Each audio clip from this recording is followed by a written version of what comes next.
she banned me from her baby shower after everything I gave her. So I rewrote my will, froze her inheritance, and never looked back.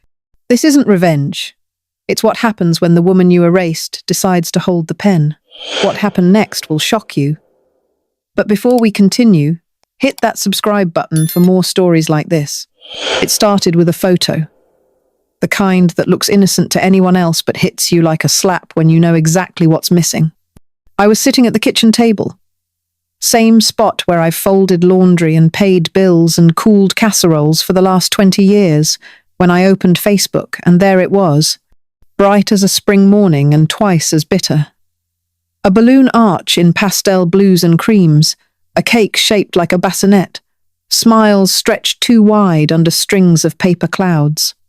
And right in the center, cradling her belly with 2 manicured hands, was my daughter, Danielle. My granddaughter Sophie stood to her right, radiant and proud, and the caption beneath the image read, "Surrounded by love and no drama." My stomach dropped. I read it twice, then a third time, as if maybe the letters would rearrange themselves into something kinder, something more forgiving, but they didn't. The meaning was clear as crystal. I wasn't welcome, not just forgotten, not just overlooked, but deliberately excluded and then ridiculed with a wink to anyone in the know. I kept scrolling, each swipe more painful than the last. Cousins I hadn't seen in years, neighbors from across the street, even Danielle's old high school friend with the loud laugh who used to steal from our liquor cabinet when they were teenagers, all of them smiling, posing, sipping lemonade in a rented garden like nothing was wrong. But something was very wrong. The little girl I raised alone after her father died, the one who used to crawl into my bed on stormy nights and whisper that I was her whole world, had grown up and decided there was no longer room for me in hers. I felt it not just in my chest, but in my bones.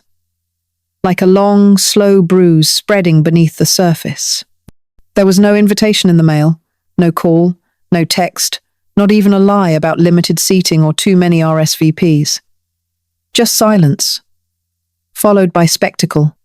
And I knew then, in that quiet kitchen with the hum of the refrigerator and the ache of a life poured into someone else's comfort, that something inside me had shifted. I wasn't sad. Not really. Not anymore. I had done sad already, 100 times over. This was something colder, sharper, the kind of hurt that carves space for clarity. I closed the laptop gently, like a coffin lid, and sat back in my chair. My tea had gone cold. Outside, the wind rattled the garden chimes against the porch railing, and I thought about how easily people forget who held them up when they couldn't stand on their own. Danielle might have banned me from that baby shower, but what she really did was write herself out of the only thing I had left to give, love I can still offer. Money?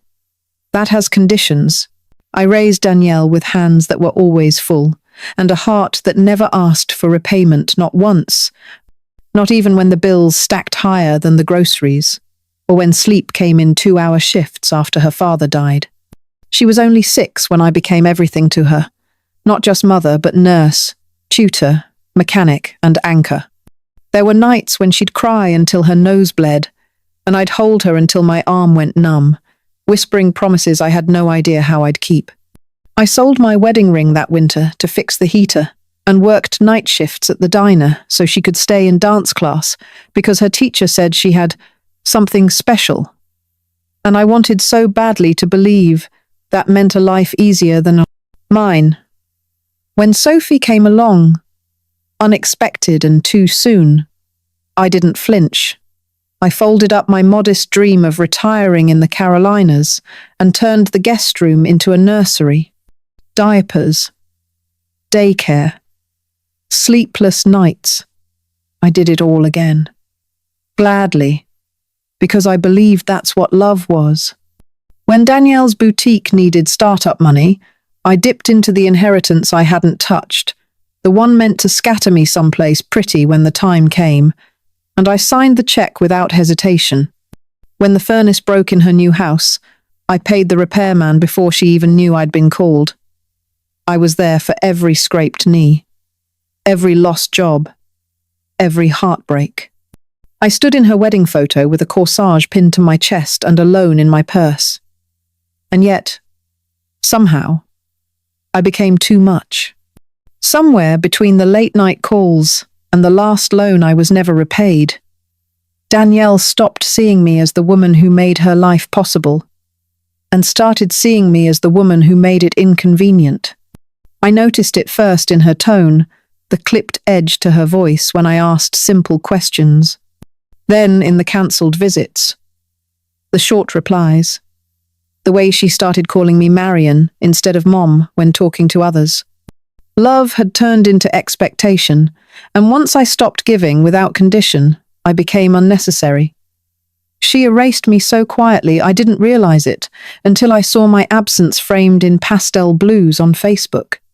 And the most painful part wasn't that she left me out, it was that she truly believed I wouldn't notice, or worse, that I didn't matter enough to. The church hall used to feel like a sanctuary, a place where I could slip into the back pew with my coat still damp from morning dew and let the hymns wash over the ache in my bones. But that Sunday, it felt like a spotlight had been turned on me, and I was standing under it alone. The whispers didn't come all at once. They came in twos and threes, soft and slippery like water under a door, seeping into the cracks of my quiet morning. Wasn't she invited? One voice murmured behind me, just low enough to pretend I hadn't heard.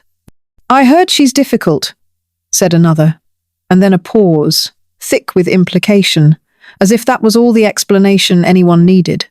I kept my eyes forward, pretending to read the bulletin, though the words blurred and danced across the page like they knew they were only there for show. What stung wasn't that people were talking, it was that Danielle had made it so easy for them to. Posting that photo with that caption, knowing full well that half the women in this room followed her on Facebook and would be delighted by the unspoken message. I wasn't just left out of the baby shower, I was offered up like a lamb. A cautionary tale dressed in Sunday best. I had spent years volunteering in that church, making casseroles for funerals, teaching Sunday school when no one else stepped up, cleaning the nursery when others went home early. And now I was the woman everyone pitied but didn't defend. I folded my hands tighter in my lap, the knuckles pale with pressure, and forced a smile when Mrs. Halberd leaned in to say, "Oh, Marion, I hope everything's all right with your daughter." Such a shame to miss a special moment like that. I told her I had a cold that week, though we both knew it was a lie, and she nodded with the kind of sympathy that feels more like scrutiny. The service went on, the choir sang, but all I could hear was the echo of my own breath and the rising sound of shame in my ears. It wasn't just exclusion anymore, it was erasure broadcast publicly, and the worst part was that it worked. People didn't ask me what happened, they decided. They chose a version where I was the difficult one, the dramatic one, the one who ruined things. And Danielle, she knew that would happen. She counted on it. When I got home from church that Sunday, still wearing the same coat I'd pulled tight around myself like armor, I walked straight past the kettle and the untouched crossword on the counter and opened the bottom drawer of the filing cabinet I hadn't touched in years. The metal stuck from disuse, groaning like it didn't want to remember what lived inside it. But I remembered. Tucked in the manila folder beneath expired insurance forms and appliance warranties was his handwriting, steady and careful even after the diagnosis began to steel his hands. My late husband had written the will himself, long before he passed, and we had sat at this very table reading it aloud together, with Danielle playing in the garden and the world still soft with possibility. Everything was to go to her. That was never in question. Our only daughter. Our pride. And when Sophie was born, I updated mine without hesitation, including her name with hope, imagining a future where she'd someday look at my house, or my little stocks, or my grandmother's ring and think, she left this because she loved me. But sitting at that same table now, the air still stale from church perfume and the taste of humiliation bitter in my mouth, I opened the folder again, and this time, I didn't see legacy. I saw obligation. I saw a reward handed out blindly to someone who had made it very clear that my existence was not just inconvenient, but disposable. The will was short, simple, like I'd wanted it back then. Everything to Danielle, with instructions that Sophie inherit what remained. But there was no clause about respect. No provision for kindness. No room for what happens when the people you love forget how to love you back. I stared at the ink until it swam on the page, and in that silence, I realized that this too was a kind of voice. My voice. I had always believed in preparing, in planning for the ones I leave behind, but maybe now it was time to prepare for what I leave behind me. A story. A message. A line in the sand. I put the will down gently, then stood up and looked around my kitchen, the same kitchen Danielle had once danced in on Christmas morning, and I whispered to the empty room, "Not like this." The house didn't answer, but something inside me did. I didn't sleep much that night, though I kept the lamp off and lay still beneath the quilt, eyes fixed on the ceiling like it might offer answers it never had before. I kept thinking about the baby shower, the church whispers, the look in Danielle's eyes the last time she hugged me that didn't quite reach her hands. When morning came, soft and grey and too quiet, I didn't make tea. I didn't toast bread. I dressed without thinking, pulling on the blouse with the mother-of-pearl buttons and the shoes I wore to Jim's funeral, then grabbed my old leather handbag and left the house without turning back.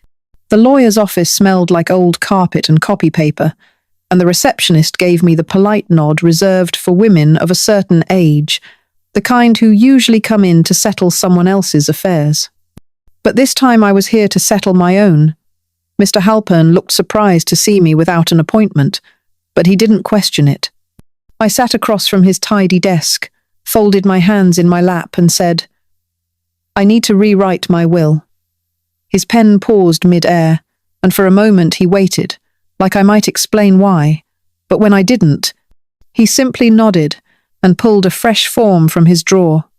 I had always imagined this moment as something solemn, maybe even sacred, where I would pass on all that I had gathered in this life to the people who made it worth living. But instead I felt a calm detachment, like I was finally stepping out of a role I never auditioned for. I named a local women's shelter as the primary beneficiary, one I had volunteered at years ago, folding linens and handing out soup to women who, unlike my daughter, never had anyone in their corner. I thought of them now, those tired faces and grateful hands, and I smiled for the first time in days. Danielle's name never crossed my lips. Not once. When Mr. Halpern asked if there were any family exceptions I wanted to include, I shook my head and said, "Family is who shows up. That's what matters." The new will was signed by noon, notarized and filed by 2. As I walked out into the autumn sun, leaves crunching beneath my feet, I felt lighter than I had in years. Not because I was punishing Danielle, but because I was finally choosing myself, quietly. Completely. There's a drawer in my sideboard that Danielle never bothered to open, even though she walked past it hundreds of times when she still came over for Sunday lunch and borrowed my casserole dish without asking. Inside are 15 years of paper, neatly filed. Not out of pettiness, but habit. Because I was raised to keep records, to know where every dollar went and why. Danielle always said I was old-fashioned for writing checks in a world that runs on apps, but it's harder to ignore something printed in black ink than it is to swipe it away on a screen. I sat down on the living room rug that morning, pulled out that drawer, and spread the contents across the floor like a puzzle only I knew how to finish. There was the tuition receipt for Sophie's first year at St. Agnes Academy, the school Danielle insisted would open doors, but that she conveniently forgot I paid for. There was the hospital invoice with my handwritten check number in the corner from when Danielle's insurance lapsed and Sophie broke her arm falling off a trampoline. And the thickest envelope of them all, stuffed with deposit slips and legal agreements from the time I gave her $20,000 to save her boutique from folding during that winter, no one shopped. I never asked for any of it back, not because I didn't need it, but because she always promised she'd pay me when things got better. And when they didn't, she stopped promising.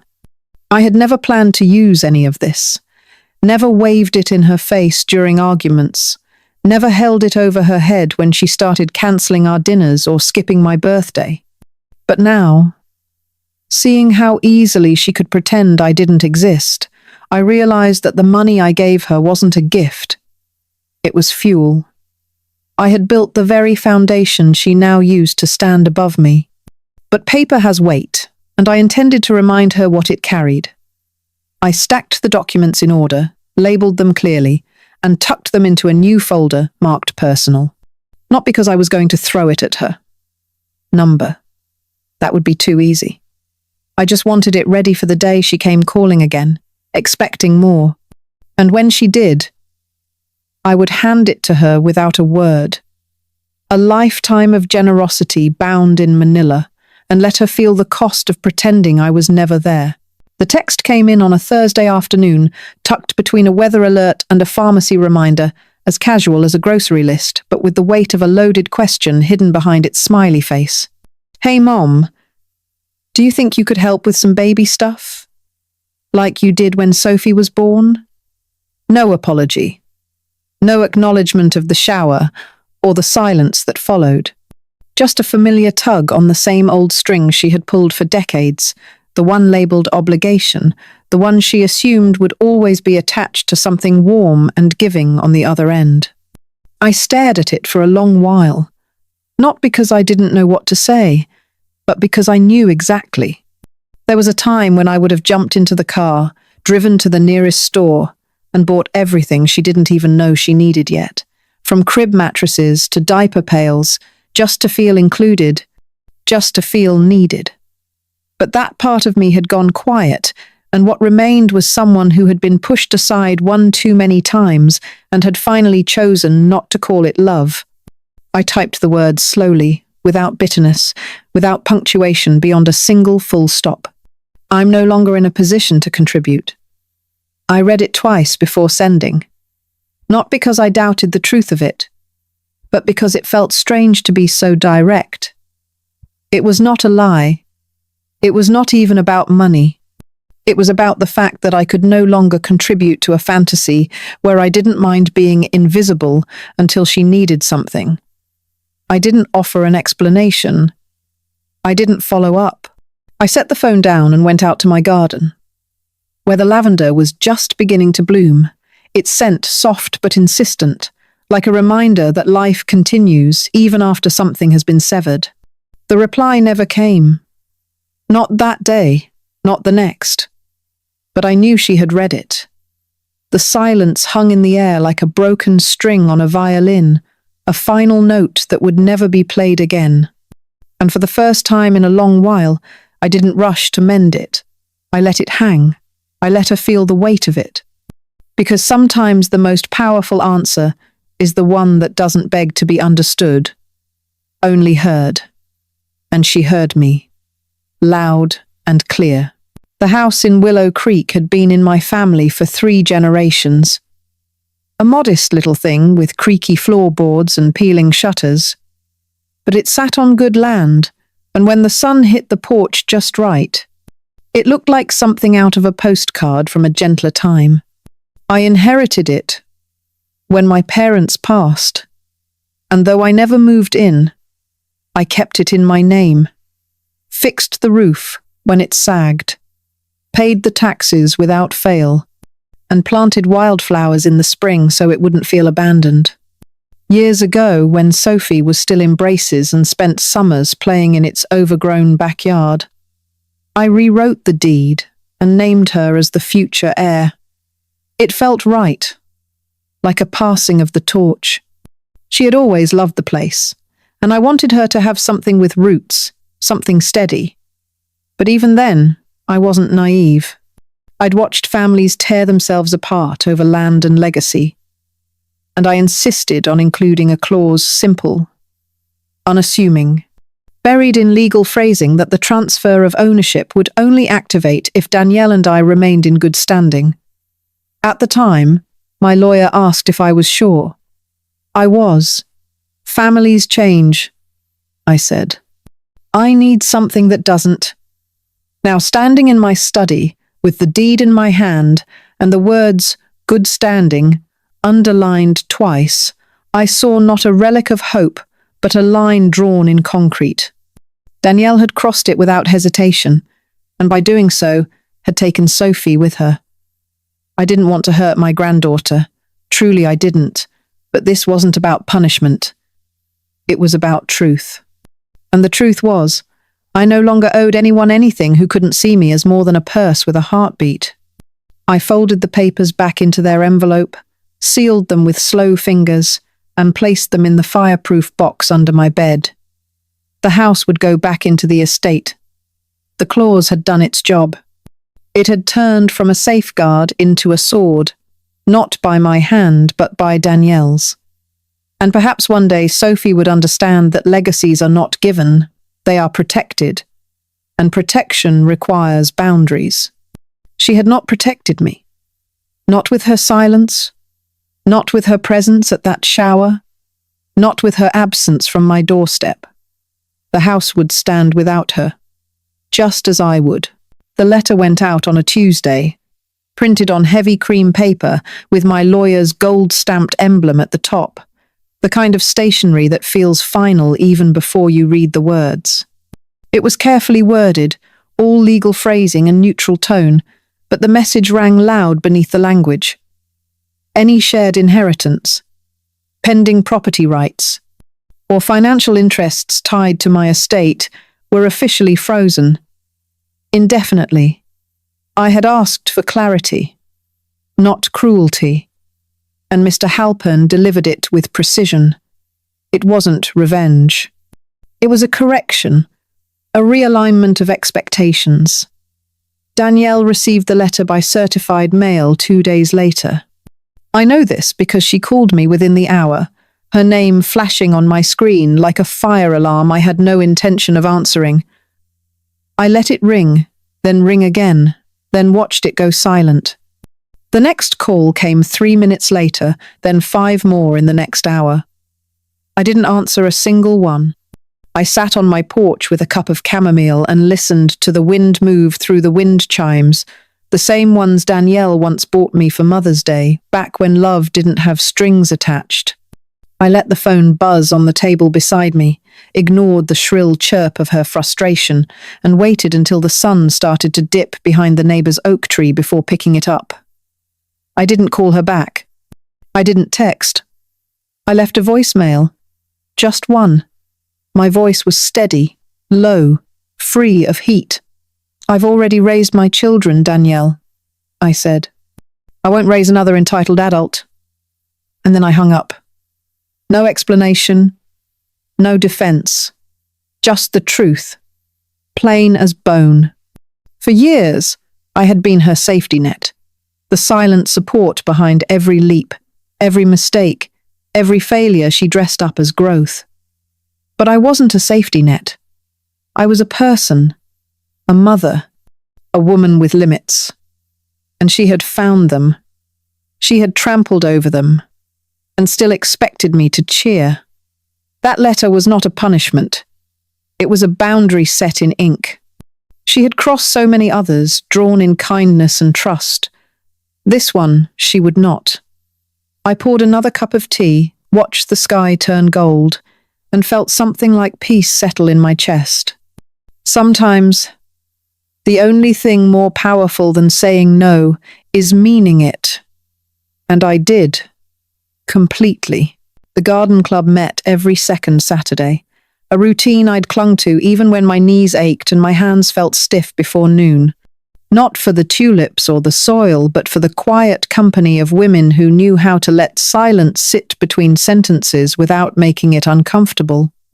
That week, we gathered near the back of the greenhouse, steam fogging the glass while kettle whistles echoed through the brick kitchen behind us.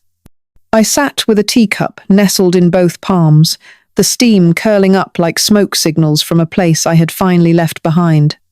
Across from me sat Evelyn, the director of the local women's shelter, a quiet woman with a spine like steel and eyes that didn't miss a thing. She asked how I'd been. Her voice soft but steady, and something inside me, something long-braced and rarely unguarded, answered honestly for the first time in weeks. I told her about the baby shower, about the silence that followed, about the weight of being needed only when it was convenient. She didn't offer pity, just listened, nodding, as if she had heard 100 versions of my story wrapped in different names. When I finished, I looked down at my teacup and said, almost to myself, I want the right people to have what I leave behind. Evelyn didn't blink. We could use furniture, a safe place, scholarships for re-entry. I nodded, then told her about the vacation house in Asheville, the stocks I had held onto out of habit, the antique collection Danielle used to call old people clutter. I told her I wanted it all to go to women who had been discarded, not ones who discard others when they're no longer useful. She reached for my hand, warm and firm, and said, We will make sure it matters. It was the first time in weeks that I felt like someone saw the value in my giving without asking how much was left. Later, I walked the long path around the greenhouse, watching bees flit between petals, and I thought of all the times I had given love like oxygen to people who only noticed when it ran out. Not anymore. Now, it would go where it could take root. Not in people who erased me, but in women who needed to be seen. Really seen. And that, I realized, was what legacy should mean. Not just what you leave behind, but who you choose to leave it with. The fabric was still there, exactly where I had left it weeks earlier, folded neatly on the top shelf of the hallway closet, wrapped in tissue paper like a promise waiting to be kept. Soft cotton in shades of pale yellow and cream, little ducklings and clouds, picked out with the same care I had once used when Sophie was born. Back then, I spent nights with a needle in hand, and a lamp glowing by my elbow, stitching love into every seam, every corner, every edge. It wasn't just a blanket. It was a welcome, a blessing, something to say, you are already loved. I had planned to do the same for this baby, had even bought matching thread and found the old pattern tucked into a sewing book, ready to be traced once more. But now, standing there with the fabric in my hands, I saw it differently. Not as a gift, but as a question. Why was I always the one trying to prove I belonged? Why was my love only accepted when it came with a receipt or a bow? My daughter had drawn the line with that baby shower, had made it clear that my love, my presence, was something she could live without. And if she could live without it, then she could live without the things I made with it. I stared at that bundle of fabric a long time before folding it again, slower this time, not with tenderness but with resolution. I placed it into a donation bag along with a handful of Sophie's old baby clothes I had saved for someday, and zipped the bag shut like closing the final chapter in a book only I ever bothered to read. This time, I wouldn't give my heart just to watch it be returned unopened. This time, I would give to someone who needed warmth, not someone who measured affection in favors and bank transfers. I set the bag by the front door, next to the umbrella stand, and felt something loosen in my chest. It wasn't bitterness, it was clarity. The kind that comes when you finally accept that not every bond can be sewn back together, not every wound deserves a second stitch. Some things, no matter how carefully made, are not meant to be received. And I was done making gifts for people who treated love like a transaction. This time, someone else would feel that fabric. Someone else would be wrapped in something I made. And maybe, just maybe, they would know what it meant. 2 weeks after the silence settled, after the baby shower came and went without a single word from Danielle or Sophie, I logged into Facebook and saw it. A post that wasn't directed at me by name, but aimed with enough precision that I felt the sting like a needle slipping under the skin. It's always the toxic elders who withhold love and money that cry the loudest about being left out, Danielle had written, followed by a string of passive hearts and vague affirmations about healing and boundaries. The comments poured in like sugar in a bitter stew, friends and acquaintances clapping back with, "You're doing what's best for your family," and "Good for you for protecting your peace." They didn't know the hours I spent rocking Danielle through fevers, or the checks I quietly sent when her rent was due and the boutique was failing. They didn't know that I had held this family together with both hands until my knuckles bled, or that love, when it came from me, had never been conditional until it became unacknowledged. I didn't reply. I didn't comment. I didn't text or call to demand decency. I simply let her shout into a space she believed she controlled, while I turned my attention to a space where I knew I still had purpose. That Saturday, I attended the ribbon cutting for a transitional housing program I had quietly donated to over the years. A program designed for women, discarded by the very families that should have protected them. The room was small, lined with folding chairs and paper banners, but the warmth inside made it feel like something holy. When the speaker called my name, thanking me for the contributions that helped furnish the second building and cover counselling services for the year ahead, I stood and nodded while the applause rippled through the crowd like sunlight across water. No one there cared about Facebook drama or filtered narratives. They knew what mattered. Not what I had given, but where I had chosen to give it. And in that moment, I felt something Danielle's post had tried to steal, a sense of worth untouched by her rewriting. I didn't need to defend myself to strangers who had only heard one side. I didn't need to explain the years behind my silence. I only needed to keep showing up in places where love wasn't twisted into leverage, where giving wasn't a trap. And that, I realized, was the difference between being seen and being used. It was nearly dusk when the knock came, soft but steady, the kind of knock that carries hesitation and hope in equal measure. I wasn't expecting anyone, certainly not on a Tuesday evening when the world usually forgets I'm home, but when I opened the door and saw Sophie standing there with her arms crossed over her chest and her eyes rimmed red, I knew something had shifted. She looked older than I remembered, not just by the years, but by something deeper, a kind of unraveling around the edges that no amount of makeup or practiced smiles could smooth. "I didn't know," she said, voice trembling like a glass about to tip. "Mom told me you didn't want to come. I didn't speak right away." I just stepped aside and let the door swing open wider, a gesture that said more than any forgiveness I wasn't ready to give. She walked in slowly, like the house itself might scold her, glancing at the photographs still on the wall, the same baby pictures she used to giggle at, now seen with eyes that knew more than they once did. We sat at the kitchen table where I had once spoon-fed her mashed bananas, helped her with math homework, and dried her tears when Danielle forgot to pick her up from school. I poured her tea without asking, the way I used to when she was upset, and we sat in the soft silence that only comes when the truth is making its way to the surface. She spoke first, halting at times, peeling back the story Danielle had fed her, piece by poisoned piece.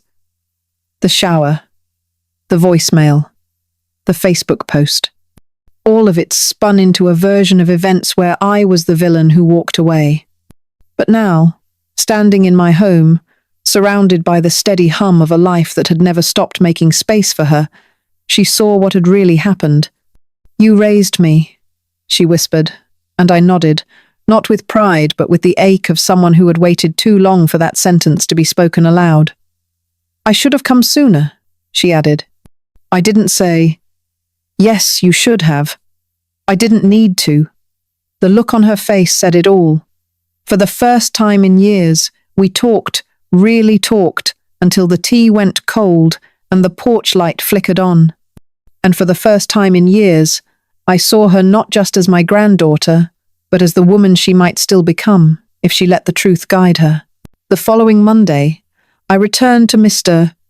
Halpern's office, same blue scarf around my neck, same worn leather handbag tucked under my arm. But this time, the weight I carried wasn't grief or fury.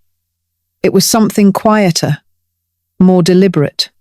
Sophie's visit had stirred something in me, not just memories, but questions, and somewhere between the third cup of tea and the hour we spent looking through old photo albums, I realized that there might still be someone in the family who understood what love looks like when it isn't measured by convenience.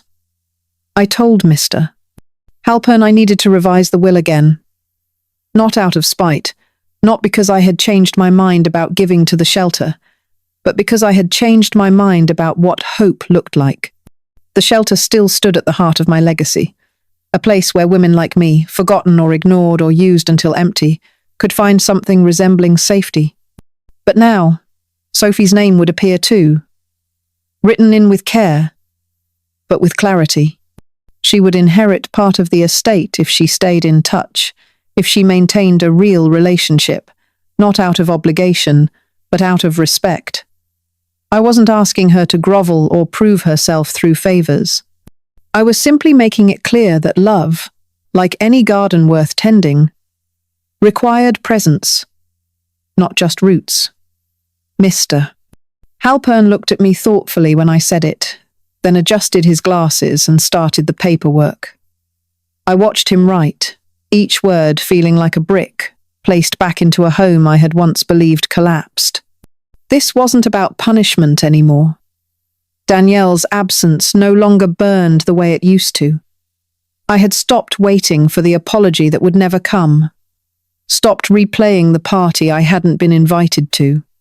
Instead, I was building something better with what remained. A will, yes, but also a life re-aimed toward those who valued it, who would carry it forward, not because they were named on a page, but because they showed up when it counted. When Mr. Pleases, Halpern handed me the final draft, I ran my fingers along the edge of the paper, then signed it slowly, breathing in the quiet, like it was peace made tangible.